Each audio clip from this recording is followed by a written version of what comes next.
¿qué tal? ¿Cómo ¿Qué estás? tal, Luis? Muy buenos días, un placer compartir con la audiencia, Patricia y con Manuel. Manuel Ferreira, ¿qué tal, Manu? ¿Cómo estás? Luis, Patricia, Santi, un gusto compartir también con la teleaudiencia. Bueno, vamos a hablar del tema de la desaceleración económica, decíamos. No sé si a esta altura podemos hablar ya de la recesión económica de este año. Nosotros ya estamos hablando de recesión, creo que Santi también, el equipo de ellos también está hablando de lo mismo, porque en realidad nosotros ya tenemos una situación en la cual hemos visto que los indicadores han caído a valores negativos y la economía paraguaya es una economía muy estacional. Es una economía que se mueve mucho en el primer semestre del año. Es muy complicado que nosotros generemos recursos necesarios para poder compensar lo que pasó en el primer semestre. O sea, si perdimos en el primer semestre, en el segundo ya... Es difícil recuperarte en el segundo semestre porque fíjate que, por ejemplo, toda la cosecha agrícola está concentrada en el primer semestre, ¿verdad? Gran parte de la producción paraguaya está vinculada a eso, entonces es difícil que podamos salir en el segundo semestre y mucho más con esta situación que se dio, sobre todo después de lo de Argentina, ¿verdad? Pero aparte, la tipificación de una recesión no es una cuestión subjetiva, es objetiva. Claro. ¿Verdad? Y Paraguay tiene ya en base al indicador que publica el Banco Central, el indicador mensual de actividad económica, acumula 2 trimestres consecutivos de caída del PIB, de ese indicador. Entonces, de manera objetiva y como se mide como metodología internacional, se han dado las condiciones para llamarlo una recesión económica. Ahora, esta recesión, para que entienda la gente, la economía va a crecer menos que el año pasado. Es decir, no es que va a crecer, va a producir menos que el año pasado, menos riqueza que la que produjo el año pasado. Por eso hablamos ya de recesión, se va a achicar la economía. Eso, a eso estamos refiriéndonos. En volumen, en volumen. No necesariamente en facturación. En facturación hasta puede crecer. A ver, ¿a qué me refiero? Si vos haces 1000 de un producto y lo vendés a 500, tenés 500.000, ¿verdad?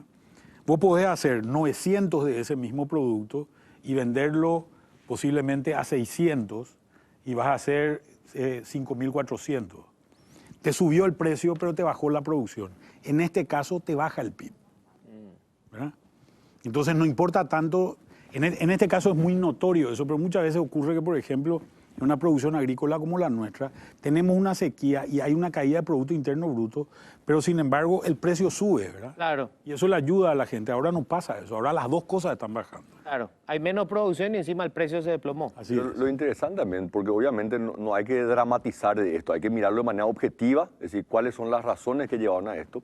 Y si miramos, se da algo que se dio también en el pasado, tanto en el 2009 como en el 2011-12, que cayó el PIB en el Paraguay, arrastrado de alguna manera por la situación mala del sector agropecuario, agrícola principalmente. Y nuevamente se da este caso, o sea, la caída de la producción tiene tal magnitud que es muy, pero muy difícil que el resto de la economía pueda compensar esa caída.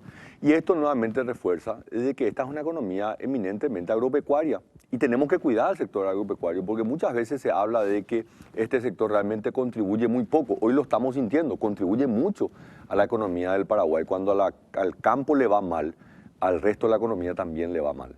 O sea, no es solamente una cuestión de cuántos impuestos pagan. No es solamente una cuestión. Es la sangre de todo el sistema económico, digamos. Y estamos hablando de más o menos un 35% de la economía que con sus cadenas el sector agropecuario genera. Por ejemplo, este año tenemos casi 2,5 millones de toneladas menos de soja, perdimos 100.000 fletes.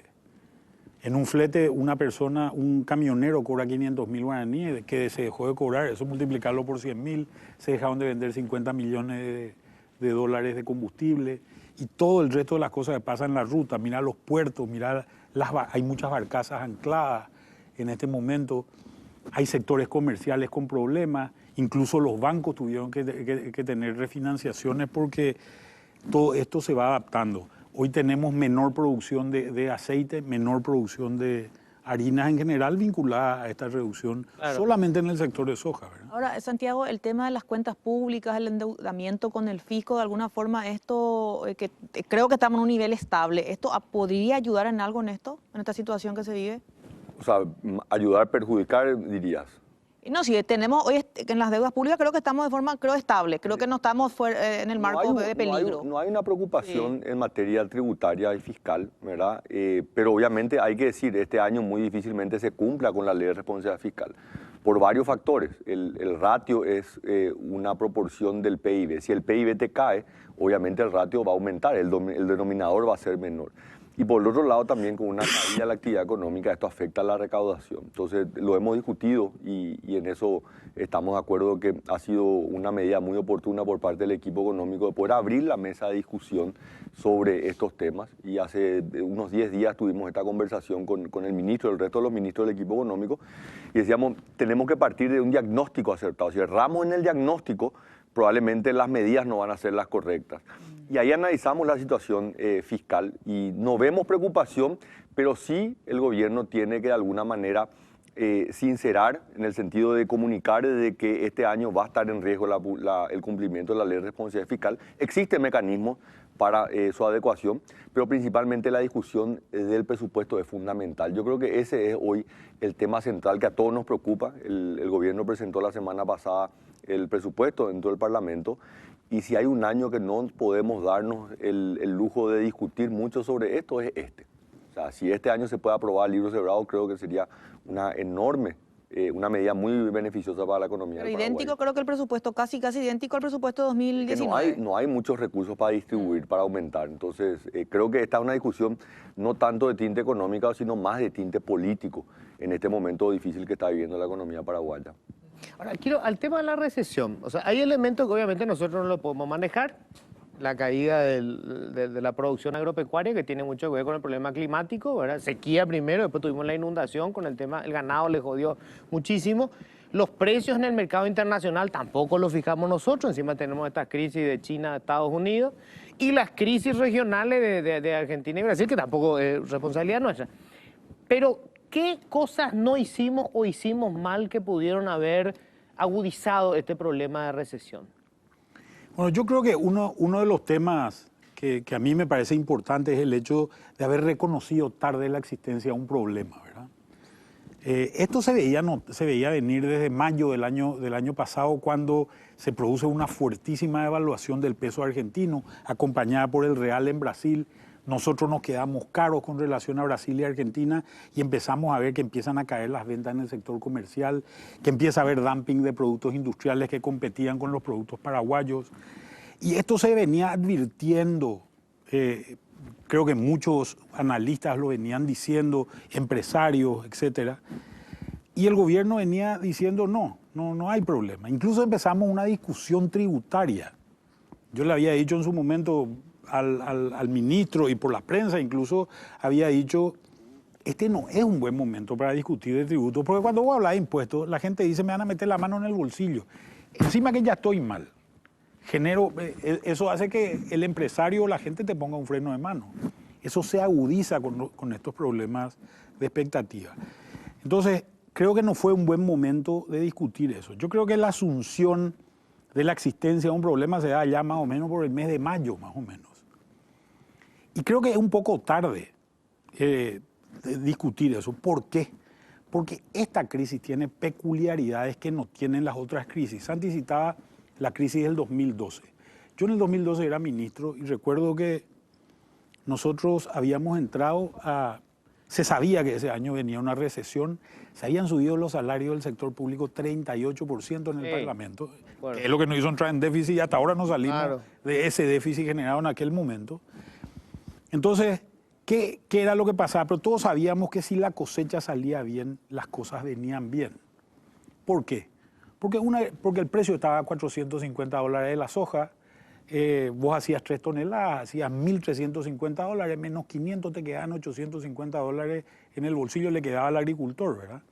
Hoy el precio está a $270.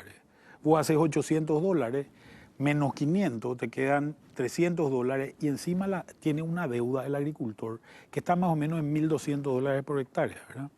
La posibilidad de rebote no es la misma que tenemos anteriormente. No están dadas todas las circunstancias para que el año que viene sea un año bueno porque va a ser nomás luego. como fue en el 2010, como fue en el 2013, las situaciones son totalmente distintas, los precios han bajado, los márgenes de rentabilidad son totalmente distintos. El ganadero que se le inunda, se le mueren, tenía que vender 300 terneros, se le mueren 50, vende 250 y tiene que pagar su cuenta. La deuda del sector ganadero es 1.600 millones de dólares. El ganadero debe 130 dólares por cabeza que tiene. Entonces, ¿qué es lo que hace? Sale a vender una vaca. Esa vaca no puede tener cría el año que viene. Estás vendiendo una fábrica, te estás achicando. En el sector comercial, la gente ve que sus galpones se llenan de mercadería que no puede vender. Tiene que salir a rematar la mercadería. Lo que compró por 100, remata por 70, se queda clavado, se achica en lo otro. Vos habrás visto, sector gastronómico, se cerraron muchos restaurantes, hay comercios con problemas. En el sector industrial pasa lo mismo, hay dumping de empresas extranjeras, porque para un brasilero, para un argentino, meter varillas en Paraguay y meter el 0,5% de su producción, pero eso te inunda el mercado paraguayo. Entonces, todas estas complicaciones lo que están poniendo en riesgo es el nivel de capital y el nivel de activos de las empresas para poder tener un crecimiento potencial hacia adelante. Hoy nosotros tenemos que estar mucho menos preocupados por el 2019, lo que tenemos que preocuparnos es por el futuro. Estamos en una posición defensiva a nivel económico. Nosotros hoy necesitamos dos buenos centrales que despejen toda la pelota que nos tiran para meternos gol, ¿verdad? Porque en realidad el impacto que ha tenido la economía paraguaya, y yo creo que Santi coincide conmigo en este tema, yo no recuerdo un impacto tan generalizado en tantos temas, todo eso que vos dijiste. Ahora, Santi, ¿cuán de importante fue la crisis política para afectar también en lo que refiere a la economía? Y fue la guinda encima del merengue, digamos. O sea, cuando ya todo lo malo que podía pasar ocurrió y esto se combina con una crisis política. Y por supuesto que es imposible dimensionar el impacto, pero tuvo un impacto, no podemos negar. Porque también acá se combinan todo esto que contaba Manuel, que son factores internos, también con factores externos. Argentina está en una recesión muy, pero muy importante, peor que la nuestra. También combinado con una crisis política. Estamos escuchando cosas que realmente nos hacen tener miedo. El tema del corralito, un control cambiario puede ser una opción y eso va a ser devastador para Paraguay. Acuérdense que hasta el 2015 sufrimos mucho de ese dólar blue que consumía prácticamente toda la competitividad que tenía Paraguay con Argentina, ¿verdad? Entonces, era una situación muy compleja y encima de esto viene este debate político, esta agonía política de 12 meses que aparentemente hoy está resuelta. Pero el problema es que esta estabilidad política todavía no tiene un contenido programático. O sea, está bien, conseguimos una estabilidad, está hablando. ¿Qué vamos a hacer con esa estabilidad, ¿verdad? Por eso que yo insisto en esto, lo he dicho reiteradas ocasiones, nosotros tenemos que poner una lista de prioridades, porque Manuel, yo y otros ministros o exministros que hemos estado en cargos públicos, nos podemos sentar una tarde y vamos a ponernos de acuerdo en alguna serie de medidas. Pero el problema, esto no pasa de un debate de técnicos económicos, ¿verdad? Claro. Esto hay que llevarlo a una agenda política, ¿verdad? Y este es el momento en donde las medidas económicas tienen que ser la prioridad dentro de la agenda política. Acá no podemos ver cómo vamos a distribuir más recursos, no hay más recursos para distribuir. Nosotros tenemos que tratar de despejar los goles que nos quieren meter y empezar a caminar hacia una serie de reformas estructurales que nos van a permitir el 2020, 2021, 2022 poder pensar cuántos goles podemos meter. O sea, digamos, si queremos aterrizar esto en algún acuerdo político, hoy la urgencia es el tema económico. Sí. Que no se está viendo así, porque yo veo que los políticos están discutiendo, están hablando de el aumento para los docentes, el Poder Judicial se fue también a pedir aumento salarial, los estudiantes que dicen tenemos que alcanzar el 7% del PIB, o sea, todo el mundo está hablando alegremente de cómo tenemos que aumentar y no estamos viendo de que en realidad se está apagando un incendio. Lo primero debería ser entonces acuerdo político sobre presupuesto 2020 y también queda el tema 2019 y el tema de la ley de responsabilidad fiscal. Yo me quedé con esto que decías hace rato. Nuestro límite es el 1.5% sobre el PIB, pero nuestro PIB se va a achicar. Quiere decir que ese 1.5 también se va a achicar. Por eso es que se está planteando como posibilidad, bueno, este año seamos más flexibles. Así mismo. Que la ley establece, o sea, la ley establece que en circunstancias extraordinarias el déficit puede ir hasta un máximo del 3%. Y si vos te pones a pensar, este año ha ocurrido todo lo malo que está estipulado en la ley y que te da pie para que pueda ampliarse el déficit fiscal. Así que si este año no se utiliza, y te lo dice alguien que en el 2015 también planteó, porque en el 2015 tuvimos también una caída tremenda de Brasil y que afectaba también la recaudación. Entonces yo allá por junio planteé, mira, puede ser que no cumplamos el límite del déficit. Y dentro mismo del equipo económico tenía voces ya, Santi, espera, la economía va a crecer probablemente 3% este año, no están dadas todas las condiciones.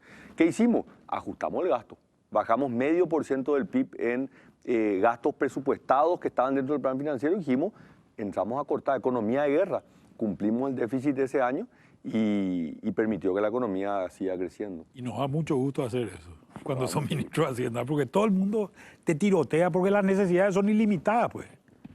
Entonces, si nosotros no hacemos una extensión este año, la ley dice que te podés ir hasta 3 con permiso del Parlamento en su artículo 11, pero te podés ir hasta 2 también, ¿verdad? Yo creo que hay que hacer un pedido concreto, porque o si no, a fin de año vamos a tener que hacer eso cuando lo que necesitamos es que se gaste. Por 2 razones. Una, el sector privado, cuando las cosas están mal, frena la maquinaria. El empresario dice, ¿para qué voy a invertir si no estoy vendiendo? ¿Qué voy a invertir? Voy a parar nomás todo. Si yo creo que las cosas van a ir mal, no voy a hacer nada. El empleado, tal vez no perdió su trabajo, pero vio que a su compañero le despidieron o algo así. Entonces lo que hace es también, si iba a cambiar su auto, deja cambiar su auto. Si iba a ampliar su casa, deja ampliar su casa. Empieza a comprar cosas más baratas. Yo le decía a la gente que tomaba Stella Artois pasa a tomar Pilsen, el que tomaba Pilsen pasa a tomar oro fino y el que toma oro fino no toma Conti de contrabando. Sí. Después puedo hablar con la gente de comerciales, por favor, por todas las marcas. Es más, te preparo la factura ahora mismo, Manuel, acá y te paso. Pero hay que ser muy claro nomás con esta cosa, ¿verdad? Un tema interesante es que sobre la gente esto, entiende con porque esos muchas veces ejemplos, nosotros sí. ponemos mucho énfasis sobre la obra pública. La obra pública es importante, claro que sí, son alrededor de 700, 800 millones de dólares al año. Pero la inversión privada es cerca de 5.000 millones de dólares al año. Entonces hay un componente que es expectativas. Y ahí el gobierno tiene que hacer un trabajo tremendo, que ahí no es solamente el tema presupuestario o tomar una medida, es cómo le entusiasma al emprendedor a que el futuro puede ser mejor. Y ahí yo creo que parte mucho de esta situación de un diagnóstico, decir, señores, reconocemos la situación, no es mala, está pasando toda esta serie de factores, pero vamos a tomar esta serie de medidas que nos va a permitir que el próximo año sea mejor. Hoy yo creo que las expectativas están muy dañadas. Y yo creo que de vuelta, esta discusión política, esto es lo que más ha afectado, Patricia, ¿verdad? Si podemos pensar, el impacto económico de la inestabilidad política ha sido sobre las expectativas del sector privado. Entonces, por eso que yo pongo sobre la mesa la aprobación al libro cerrado, que va a ser una medida demasiado importante en este año que es muy difícil, porque hay que entender que durante 3 meses, mientras se discute en el Parlamento, a ver a quiénes le van a dar más recursos, y el empresariado está sudando porque dice, pero ambos, yo no tengo más plata para dar, y esta gente quiere seguir dando más recursos. ¿Y dónde vienen los recursos? Vienen de los impuestos. Entonces yo creo que este año es fundamental que se pueda tener una discusión muy, pero muy rápido en el proceso presupuestario. Decir, señores, entendemos la magnitud del proceso, aprobemos el presupuesto al libro cerrado. Pero esto ya pensando en el 2020, 2021. Totalmente. Para aquellos que hoy sufren esta recesión en todos los niveles, hasta finales de 2019 esto no va a cambiar, según la visión que ustedes tienen. Y hay un elemento. La economía cayó mucho en este primer semestre, también por un efecto base. El crecimiento del primer semestre del 2018 fue muy alto, la economía venía creciendo a un ritmo del 7%. Entonces, en el segundo semestre del año pasado ya empezó a disminuir. Entonces, estadísticamente va a mejorar la situación económica, los números van a mejorar. La pregunta es cómo va a mejorar el bolsillo de la gente. Claro. Entonces, ahí todavía no vemos ese efecto, lo que mencionaba Manuel. Nosotros vamos a ver un rebote acá y automáticamente en unos meses vamos a estar mejor. Va a ser todavía un camino muy, pero muy difícil. Yo quiero complementar un poco lo que dice Santi con relación a eso, para ir a lo que le va a pasar a la gente. Mucha gente, nosotros tuvimos demandas extraordinarias porque entraron argentinos, entraron brasileños a comprar. Eso no van a volver rápidamente, porque Argentina es una fuente de inestabilidad. Y Brasil no está creciendo lo que tendría que crecer, ¿verdad?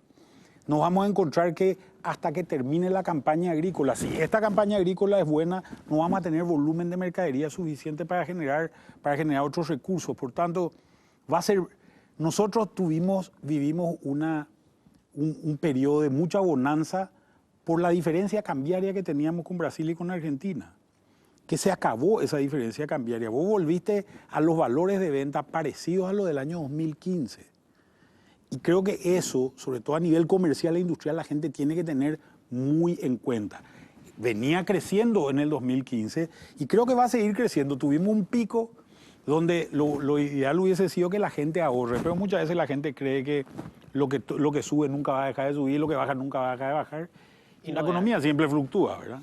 Lamentablemente se nos fue el tiempo, pero creo que tuvimos un repaso rápido un poco de lo que es este escenario, lo que se viene. Hay todo un capítulo que después le vamos a volver a invitar de el nivel internacional, lo mucho que se está complicando el mundo con el señor Donald Trump, con la historia de China, con el tema del Brexit. O sea, es un mundo mucho más complicado. Pero lamentablemente se nos fue el tiempo ahora. Nuestro vecino Brasil, que no deja de ser menos complicado. Sí, señor. También le está agarrándole gustito a las políticas proteccionistas. También, y también impredecible, ¿verdad? Estos personajes que llegan al poder y que vos no sabés qué es lo que va a pasar. Y la Argentina ni hablemos. Pues muchísimas gracias, Manuel, Santi, muchísimas gracias.